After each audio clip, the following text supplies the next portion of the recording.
నిన్నటి మహానాడు చర్చలు ఎంతో అర్థవంతంగా పార్టీని మరింత బలోపేతం చేసే విధంగా, రాష్ట్ర ప్రజలకు మేలు చేసే విధంగా సాగాయి.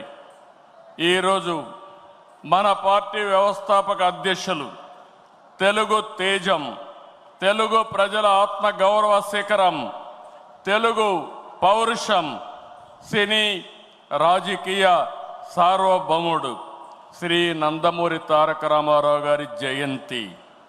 సాధారణంగా ఒక వ్యక్తిని కానీ, ఒక సినిమా హీరో కానీ, ఒక రాజకీయ నాయకుడిని కానీ కొంతమంది వ్యక్తులు, కొన్ని సమూహాలు, కొన్ని వర్గాలే అభిమానిస్తాయి.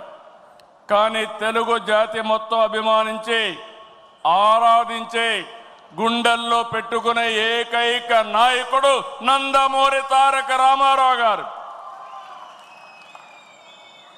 ఎన్టీఆర్ జయంతి అంటే తెలుగు జాతికి ఒక పండుగ రోజు, ప్రతి ఒక్కరూ స్మరించుకునే రోజు.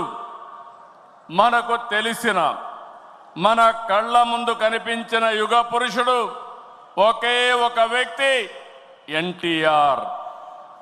ఒకే వ్యక్తి రెండు రంగాల్లో రారాజుగా రాణించడం మనం చరిత్రలో చూడలేదు. ఎన్టీఆర్ జీవితంలో ఎన్నో మలుపులు, మరెన్నో మెరుపులు, ఇంకెవరి జీవితంలో చవి చూడని మజిలీలు.